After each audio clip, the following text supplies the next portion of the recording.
My humble pranams at the feet of Rev. Lalaji Maharaj, Rev. Bapuji Maharaj, Rev. Chariji Maharaj, Rev. Daji Maharaj, and Rev. Raghavendraji Maharaj, and all elders of our mission. Good morning to my beloved sisters and brothers.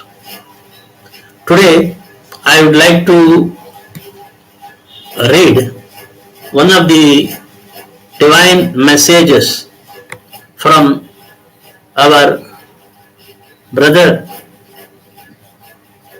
Sri Raghavendraji Maharaj. Babuji produced a number of personalities, saints, in our mission. They are Revered Sister Saint Kasturiji and Revered Dr. K.C. Vardachari, Revered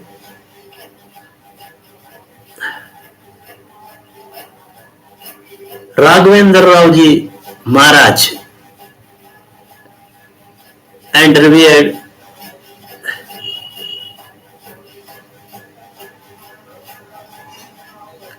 and others. Now,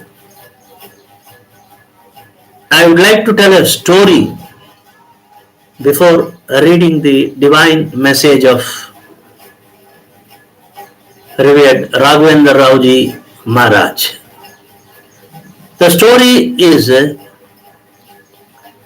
very beautiful and inspirational. So, the story goes like this.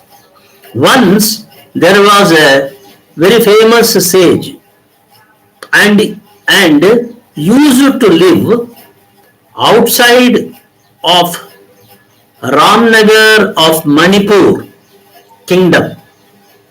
He was known for his fortune telling, and everyone in kingdom knew about him and accuracy of his fortune telling skill. Maharaj was king of that kingdom and heard words about saint and his skill. King wanted to greet him and also ask him about his future. So he invited sage to his palace. King sent his soldiers to place of sage. Soldiers went inside and told saint about king's invite for sage to his palace. Sage agreed to go with them. When sage came, king greeted him with respect and offered him seat in his court. Once sage got comfortable, king asked sage to tell him something about his future. After observing into king's horoscope, sage started telling him about fortunes which were to be blessed upon him in future. King got very happy listening to all the good things in prediction of his future and rewarded sage with gold and silver for every blessing he predicted. Now, king asked sage to tell him about misfortune. Every time king had to listen to misfortune, he got angry. At one point, he felt so infuriated that He shouted at sage, saying, "Stop! How dare you say such nonsense?" King pulled out his sword and pointed it toward sage and said, "I order you to tell me time of your death." Sage saw that king was angry, and after doing some calculations, he calmly replied, "According to my calculations, my death will take place just an hour before your death." You understand? King was stunned to listen to that and realized his mistake. He felt sorry for his behavior and shouting to sage and sent him home with more wealth. So, if we think wisely, we can get out of difficult situations. So, for getting out of difficult situations, we have to use our wisdom, use our brain. That is the important thing. Okay. Now let me read Rev.Raghavendraji's speech, that is divine message. So Raghavendraji said the topic is drowning man and his rescuer. Okay. Raghavendraji said, a friend of mine told the following story. Once a man was caught up in a strong current of water. A bear, an animal, bear was also similarly caught up in the same current and approached the man and caught him. The poor fellow began to struggle with the bear animal. For an onlooker, it appeared as if a drowning man was struggling with a woolen blanket. Accordingly, some fellow from the bank shouted to him, "Leave off struggling with your woolen blanket, and then you can safely float towards the bank." But the poor fellow shouted back, "The blanket has caught hold of me and it does not let me go." He said like that. Whenever I listen, that is Raghavendraji is telling, whenever I listen to the lectures of Swamijis in our country who exhort us to renounce the world and become like them. Okay, I am reminded of this story. I feel like asking these venerable speakers to come closer to us and help us to extricate ourselves from our entanglements. Okay, but I keep silent because I find that whereas we are entangled in loose threads, we are entangled. They are firmly bound in iron chains, those Swamijis. And I sympathize with them. Okay, he is sympathizing with them. One who wants to help others must first help himself. That is what is required. Benji told, if you want to transform others, first you transform yourself. Otherwise nobody will listen to you. So like that. And then acquire sufficient power to help others through transmission.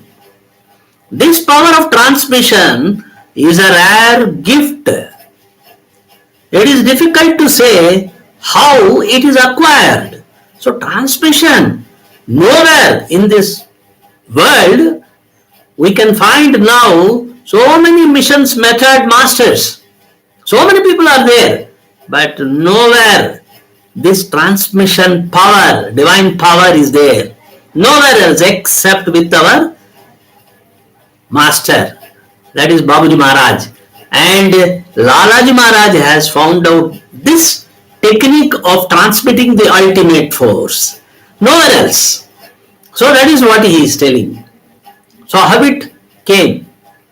This power of transmission is a rare gift. It is difficult to say how it is acquired. It is only the person of the highest caliber who can have command over it. It is a very high yogic attainment bestowed upon some special personality whom divinity requires to do some particular work in nature. Okay. Through this yogic transmission, pranahuti, the inner complexities of abhyasis are removed. An aspirant finds in a comparatively short period that almost all his entanglements are sufficiently loosened, and also he finds himself comparatively free. So that is the thing, power of transmission. One has to wait, go on doing sadhana slowly and steadily, that all our complexities, all our samskars will be removed by the power of transmission, by the will of the master. Okay. It is only the person of the highest caliber who can have command over it. So, through this yogic transmission, the inner complexities of abhyasis are removed. An aspirant finds in a comparatively short period that almost all his entanglements are sufficiently loosened, and also he finds himself comparatively free. It is only when the suffocating oppressions are removed, one should think that his training is proceeding on right lines. That is the thing. One should feel complexities are removing. That is, Babuji said, for spiritual progress, what is the proof? That is, each day, every day, the abhyasi should feel lightest. Lightness he should feel.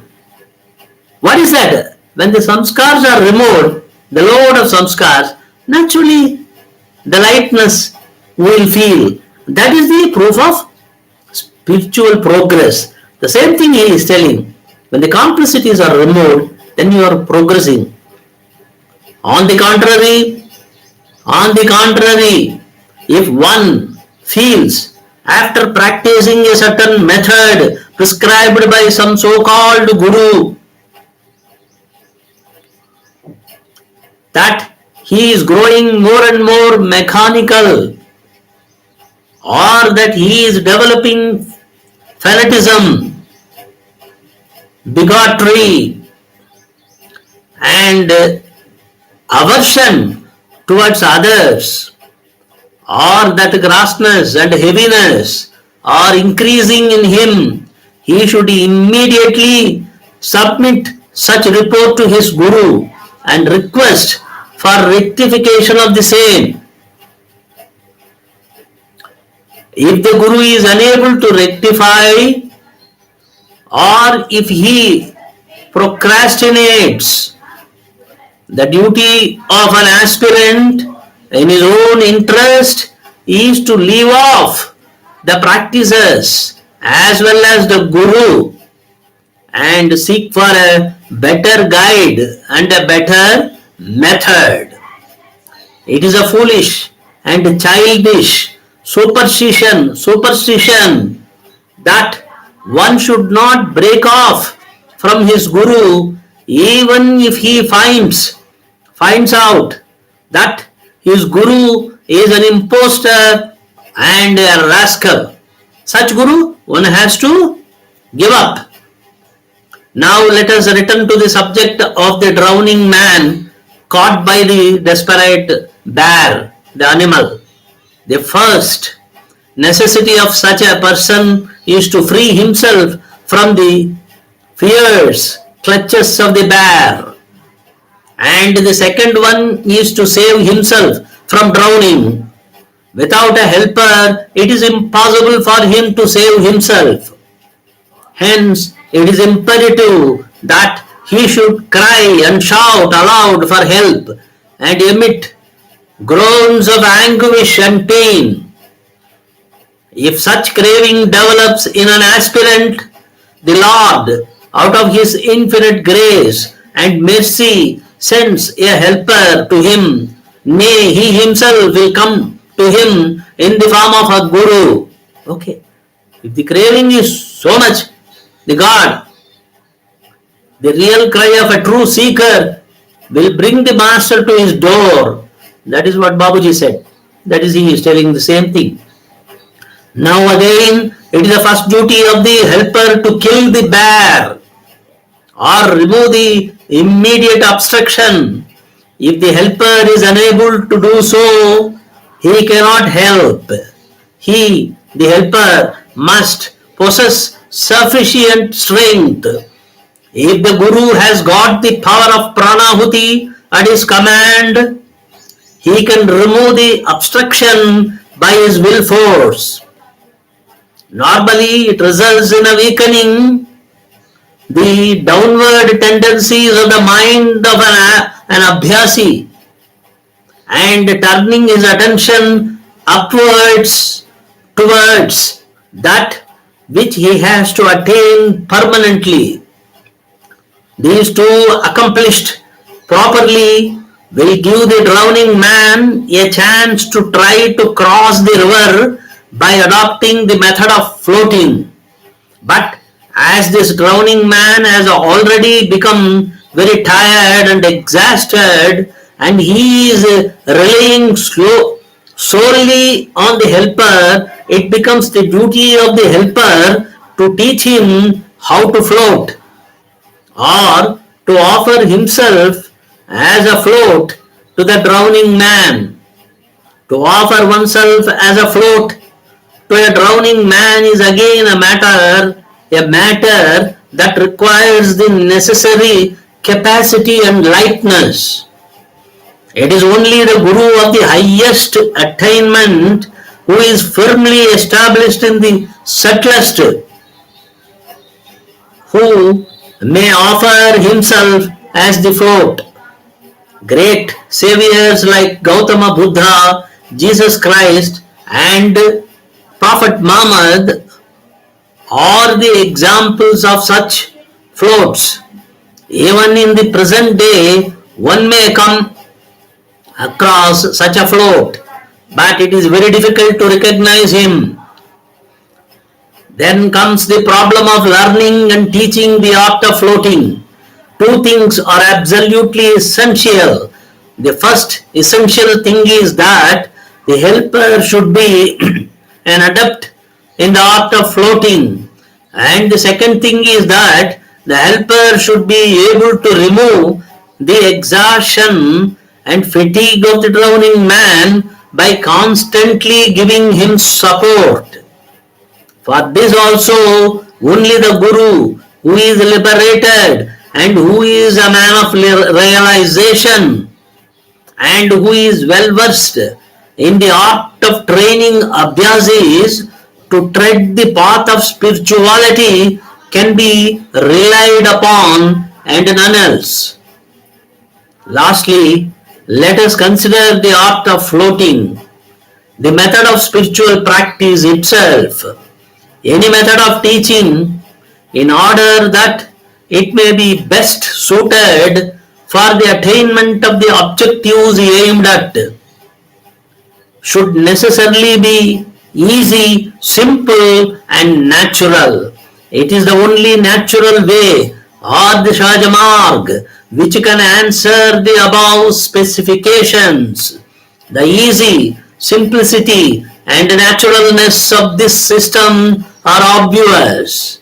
Its efficacy can be known only when one eats the pudding.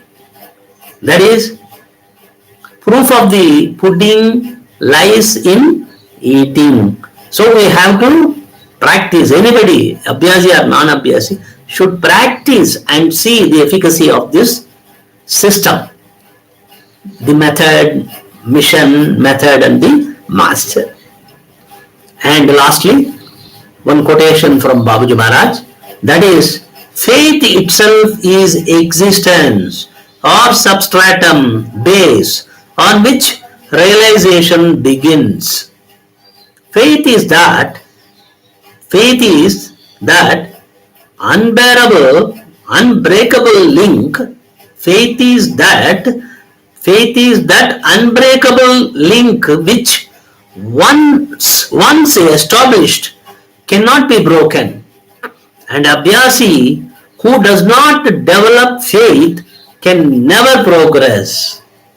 Babuji said. That's all. Thank you very much. Let us meet again. Till then, I take leave from you. Have a nice day. Om Shanti.